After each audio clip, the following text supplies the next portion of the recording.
नमस्कार दोस्तों, welcome to पाठशाला ऑफ सिविल इंजीनियरिंग। मेरा नाम हर्ष प्रताप सिंह है। काफ़ी दिनों के बाद आप लोगों से मुलाकात हो रही है।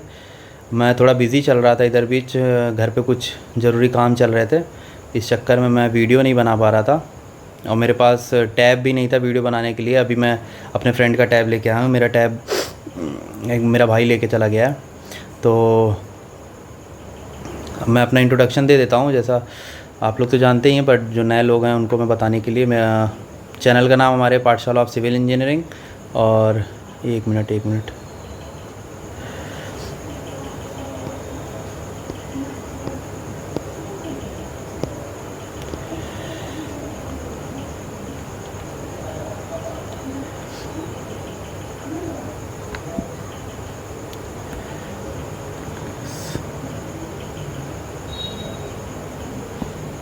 हाँ ठीक है।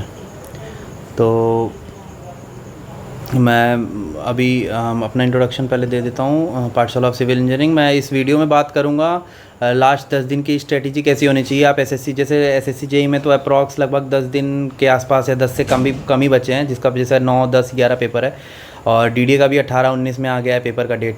तो फिर लगभग 10 से 15 दिन दोनों में बचे हुए हैं। तो दोनों की प्रिपरेशन स्ट्रेटजी थोड़ी सी अलग होगी, मतलब एसएससी अलग तरीके से होगा और डीडीए अलग तरीके से होगा, क्योंकि उनका माइनस मार्किंग और सिलेबस दोनों अलग है, बिल्कुल अलग है। मतलब सिलेबस मतलब कि जैसे उसमें क्या आता है, उसमें नॉन टेक का वेटेज लगभग 50% के आसपास, मतलब 50% है एसएससी में और इसमें वेटेज उतना नहीं है। तो दोनों का प्रिपरेशन होना चाहिए। माइनस मार्किंग उसमें 1/3 है, प्री मेंस में 1/4 है। पहले तो शुरू में लगा दोनों में 1/3 होगा, प्री और मेंस एसएससी जेई के, लेकिन फिर एसएससी ने क्लियर किया कि मेंस में ही 1/3 होगा, क्योंकि 3 नंबर का एक क्वेश्चन होगा। मेंस का तो पता ही आप लोगों को, कन्वेंशनल पेपर हटा दिया गया है। और बता देता हूँ मैंने एसएससी जेई 2022 क्वालिफाई किया है, DDA JE 2022, SSC JE pre भी किया था, मेंस दिया नहीं मैंने। सब इंजीनियर पीएचडी मैंने लगभग मतलब छोड़ दिया इसको। और पेट में इतने थे, लेखपाल भी है मेरा, डीवी लेखपाल का डीवी 8 तारीख को है, वो भी छोड़ना ही है मेरे को। ठीक है, मैं अभी ये जॉब करूँगा। जैसे बच्चे मैसेज करके पूछते हैं सर आप कौन सी जॉब कर रहे हो, करोगे अभी, तो मैं ये CPWD करूँगा। ठीक है, क्योंकि मेरे को दिल्ली में नहीं रहना था, इसलिए मैंने डीडीए छोड़ दिया। और मैं आपको एक बार बता देता हूँ, पहले मैं एसएससी जेई की बात करूँगा, क्योंकि एसएससी जेई अभी रिसेंट में है, तो एसएससी जेई की बात कर लेता हूँ। SSC JE 2023। तो एसएससी जेई की आपकी क्या स्ट्रेटजी होनी चाहिए। एसएससी जेई में टोटल 3 चीज़ है, रीजनिंग, जीएस, टेक्निकल। देखिए, जैसे बहुत बच्चे करते हैं लास्ट में मतलब जीएस जो होता है लास्ट में पढ़ के मतलब काफ़ी अच्छा स्कोर कर ले जाते हैं, बट काफ़ी बच्चों को ये जीएस लेके डूब जाता है लास्ट में जो पढ़ते हैं। क्योंकि ये जीएस जैसे करंट अफेयर तो लास्ट में पढ़ लो, ठीक है, लेकिन जीएस आप लास्ट में मत पढ़िए। मेरे हिसाब से जीएस आपको लास्ट टाइम के लिए स्किप करना है। आपको कब पढ़ना है जीएस, अगर आपका पेपर जैसे आपका पेपर 11 तारीख को पड़ता है ना, तो 9 और 10 इस पेपर के एनालिसिस जो आते हैं उनको आप देख सकते हैं। 9 और 10 के पेपर के एनालिसिस होंगे, उस हिसाब से आप करंट अफेयर, जीएस कहाँ से ज़्यादा क्वेश्चन पूछ रहा है, बायोलॉजी से आ रहा है, बायोलॉजी एक बार रिवाइज़ करके जाइए। जो 11 को पेपर होगा वो आपको रिवाइज़ करके जाना है। मतलब लास्ट मोमेंट पे पेपर जो दे के जिस दिन निकलते हैं, जैसे 9 को जो पेपर होगा हो सकता है 10 को वो ना हो, लेकिन एक ही दिन में जो 3 शिफ्ट 4 शिफ्ट पेपर होते हैं ना, उसके क्वेश्चंस ऑलमोस्ट मैच कर जाते हैं।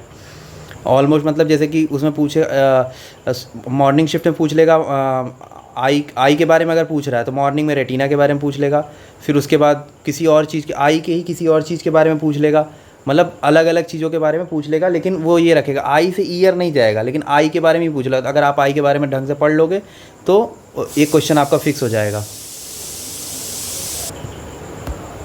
ठीक है, तो जीएस मैं बोलूँगा कि आप लास्ट टाइम के लिए जीएस स्किप करें, करंट अफेयर पढ़ें, बट जीएस को स्किप करें। अब नहीं पढ़ा तो अब मत पढ़िए, नहीं तो फंस जाएंगे। जीएस बहुत वास्ट है, ठीक है ना, जीएस इजी नहीं है, जीएस बहुत टफ है, बोरिंग भी लगता है बहुत बच्चों को और बहुत बच्चों को इंटरेस्टिंग भी लगता है। बट अब जीएस पढ़ने का टाइम नहीं है। जीएस जो पढ़ना था पढ़ लिया आपने, छोड़ दीजिए। जीएस में अगर आपके 10 नंबर भी आ रहे हैं तो ठीक है, कोई बात नहीं है। रीजनिंग आपको अभी प्रैक्टिस करना ही करना है। रीजनिंग की प्रैक्टिस करते रहिए, इतना करते रहिए कि 50 आउट ऑफ 50 तो आपको चाहिए ही, इतने नंबर आपको चाहिए। मतलब कम से कम आप इसमें 45 इससे कम अगर आपके नंबर आ रहे हैं तो फिर सिलेक्शन आपके लिए प्रॉब्लम है, ठीक है। फाइनली मतलब फाइनल सिलेक्शन में प्रॉब्लम है। ऐसे प्री क्वालिफाई कर जाएंगे, मेंस भी क्वालिफाई कर जाएंगे, लेकिन फाइनल सिलेक्शन में आपको प्रॉब्लम आ जाएगी और अच्छे डिपार्टमेंट नहीं मिलेंगे। तो इस पे बहुत अच्छे से फोकस करिए कि 50 आउट ऑफ 50, ठीक है। और विद इन 30 मिनट्स, टाइम का खेल है, एसएससी पूरा टाइम का खेल है। अगर टाइम में अगर आप नहीं सेव कर पा रहे हैं अपना टाइम तो फिर बहुत मुश्किल है, ठीक है ना। और यार टैग तो देखिए, आप अब नया कुछ भी नहीं पढ़ना है आपको कि नहीं मैं ये भी पढ़ लूँ। जैसे कुछ टॉपिक्स होते हैं, जैसे छोटे मोटे टॉपिक्स, जैसे सीपीएम पार्ट। एक मिनट यार, घर पे हूँ ना, कुकर बार बार सीटी मार रहा है तो इसलिए मैं बार बार पॉज कर रहा हूँ वीडियो, ठीक है, सॉरी। टेक्निकल क्या है कि आपको सीपीएम, हाँ जैसे छोटे टॉपिक्स हैं, आपको सीपीएम पार्ट पढ़ना है तो सीपीएम पार्ट आप पढ़ सकते हो। ऐसा नहीं कि छोड़ के ही जाना है। जैसे छोटे मोटे टॉपिक, अब ये नहीं कि अब मैंने स्ट्रक्चर पढ़ा ही नहीं, स्ट्रक्चर पढ़ने बैठ गया, ये नहीं करना है। लेकिन छोटे मोटे टॉपिक आपको छोड़ के नहीं जाने जिससे क्वेश्चंस आते हैं, ठीक है ना। वो टॉपिक आपको लास्ट टाइम में कवर करना होता है, वो टॉपिक आप कवर कर लेना। जैसे बहुत टीचर बोलते हैं नया कुछ भी मत पढ़ो, लेकिन नया पढ़ो आप, लेकिन आपको देखना है कि क्या पढ़ना। आप ये नहीं कि सब्जेक्ट ही नहीं नया उठा लिया आपने, सब्जेक्ट आपको नया नहीं उठाना है। टॉपिक जो आपके छोटे छोटे छूट रहे हैं, जिनसे क्वेश्चन आते हैं और आने वाले हैं, जैसे डिटर्मिनेसी, इससे क्वेश्चन आएगा, आपने नहीं पढ़ रखा तो उसको देखिए। मेरी वीडियो बना रखा है स्टैटिक के लिए, तो वो जाके देख सकते हैं। बहुत मतलब आधे घंटे की वीडियो है, आप उसको देख के पूरा समझ जाएंगे। उसमें कुछ करना नहीं है, जिसमें दिमाग लगा के नहीं करना है कुछ भी। तो वो टॉपिक्स नए आप पढ़ सकते हैं। बाकी प्रीवियस जब मैंने बताया था कैसे करना है, अरे यार एक मिनट, नए टॉपिक जैसे आप इसके लिए करने जा रहे हैं, अगर जैसे स्टैटिक के लिए मैंने जो वीडियो बना रखा है उसमें से आप जाके देख सकते हो स्टैटिक के लिए। और जो मैंने बताया था आप लोगों को कि कैसे आपको क्वेश्चन की मार्किंग करनी। जैसे आप क्वेश्चन सॉल्व कर रहे हैं, जैसे आपने 1 2 3 4 ये क्वेश्चन करना, ये बताया था मैंने आपको पिछले वीडियो में, जो जिसने देखा होगा। जैसे आपको क्वेश्चन नंबर 1 आपसे ईज़िली हो गया, जैसे क्वेश्चन नंबर 1 आ गया ईज़िली, सोम की बात कर लेते हैं, इजी टॉपिक से आ गया। आपने म्यू ई और जी वाले फॉर्मूले से जो आता है उससे आपने करा और हो गया आपको इजी क्वेश्चन। आप ये दोबारा भी कर लोगे, आपको फॉर्मूले याद हैं, ठीक है। तो इसको आपने टिक लगा दिया, ये आपको नहीं करना है, ठीक। और दूसरा क्वेश्चन आपने करा तो बट क्या बोलते हैं कि उसमें थोड़ा सा टाइम लगा आपको, ठीक है ना। तो इसको आप टिक लगाओ, बट इस पे स्टार मार्क कर दो, ठीक है ना। टिक लगाओ और स्टार मार्क कर दो। और तीसरे नंबर पे कैसे क्वेश्चंस हैं, वो क्वेश्चंस जो आपसे हुए ही नहीं उनको गोला मार्क कर दो, या फिर वो क्वेश्चन जो काफ़ी लेंदी थे आपसे हो गए उसको 1 स्टार या 2 स्टार मार्क कर दो, इसको भी। और चौथे तरह के क्वेश्चन होते हैं गोला कर दो, जिनको जो आपसे हुए ही नहीं, इनका कॉन्सेप्ट ही आपको नहीं पता है, ठीक है ना। और 5वें नंबर का वो क्वेश्चन जो जैसे 5वां क्वेश्चन पहले वाले क्वेश्चन से मैच कर गया, तो इस पर रिपीट लिख दो या फिर कुछ भी ऐसा मार्क बना दो जो आपको दोबारा ना पढ़ना पड़े, ठीक है ना। तो आपको रिवीजन कैसे करना है, आपको पहला क्वेश्चन नहीं रिवाइज़ करना है और दूसरा क्वेश्चन आपको रिवाइज़ करना है, ठीक है। और तीसरा क्वेश्चन आपको रिवाइज़ करना है, चौथा क्वेश्चन आपको रिवाइज़ नहीं करना है। तो 2 और 3 क्वेश्चन, 5 में से सिर्फ 2 क्वेश्चन आपको रिवाइज़ करने हैं ऐसे, ठीक है ना। ये क्वेश्चन की संख्या बहुत कम होती है। जैसे यूथ में अगर 1800 क्वेश्चन है किसी सब्जेक्ट में, 1800 में से इन क्वेश्चंस की संख्या मुश्किल से मुश्किल होगी 250-300 होगी इनकी संख्या, ठीक है ना। तो आप इसको रिवाइज़ कर सकते हैं आराम से, और आराम से आप पढ़ सकते हैं इसको कि ऐसे पढ़ के ही जाना है, ठीक है ना। इसको तभी आपका नंबर ये क्वेश्चन जो होंगे आपके आएंगे और आप कर ले जाओगे। क्योंकि चौथे क्वेश्चन जो आपने कॉन्सेप्ट नहीं पढ़ा है अभी तक, तो वो मत पढ़ के जाना, उस पर दिमाग मत लगाना, रटने की कोशिश मत करना, वही क्वेश्चन नहीं आने वाला है, ठीक है ना।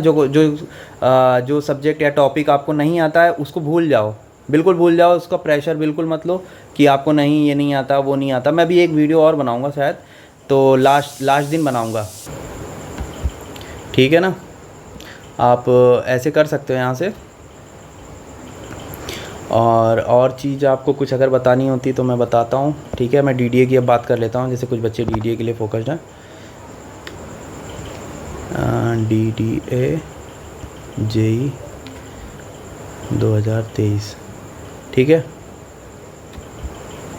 इसमें 5 टॉपिक्स हैं। सबसे मेजर है टेक्निकल, दूसरे पे जीएस इंग्लिश, ठीक है।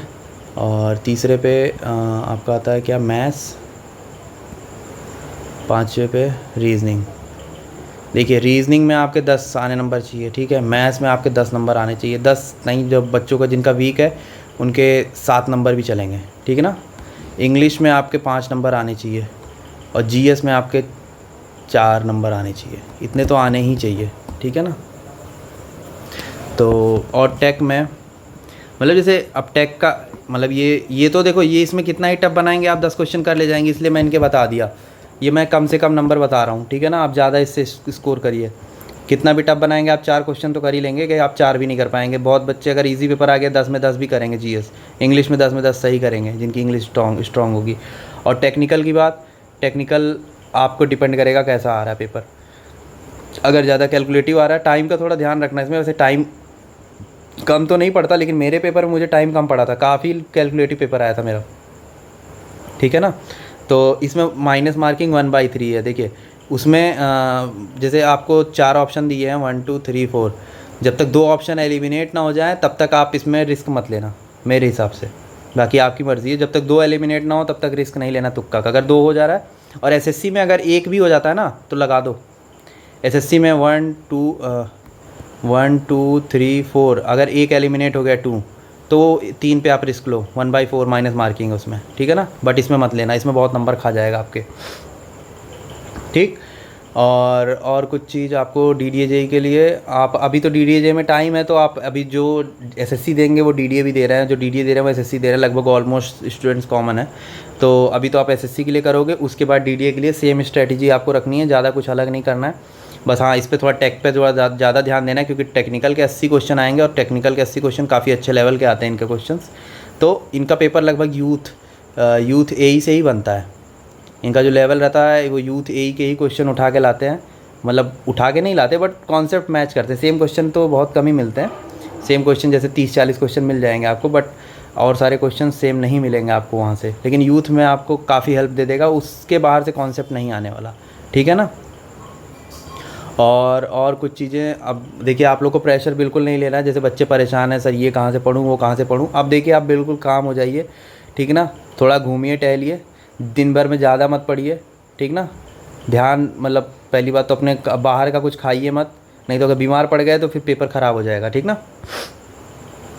और मैं एक वीडियो सोच रहा हूँ कि 5 तारीख के बाद, मतलब 5-6 में डाल दूँगा एक वीडियो, अगर मेरे को टाइम मिल गया। एक्चुअली बिज़ी बहुत ज़्यादा चल रहा हूँ, घर पे काम चल रहा है ना, तो इस वजह से, ठीक है। ऑल द बेस्ट, अगर मैं आ पाया तो ठीक है वीडियो में, नहीं तो ऑल द बेस्ट। फिर आप अगर किसी को कुछ बात करनी है तो टेलीग्राम पे है, टेलीग्राम पे मतलब लिंक मैं डिस्क्रिप्शन बॉक्स में डाल ही देता हूँ, टेलीग्राम के ग्रुप का और चैनल का, ठीक है। और बाकी कमेंट बॉक्स का हर कमेंट का मैं रिप्लाई देता हूँ, ठीक है, आप लोग जानते ही हो। तो आप वहाँ कमेंट में जाके आप कमेंट कर दो, अगर आपको कुछ चाहिए, कुछ प्रॉब्लम आ रही है, आप मेरे से बात कर सकते हो आराम से, ठीक। और ऑल द बेस्ट, ठीक है, थैंक यू।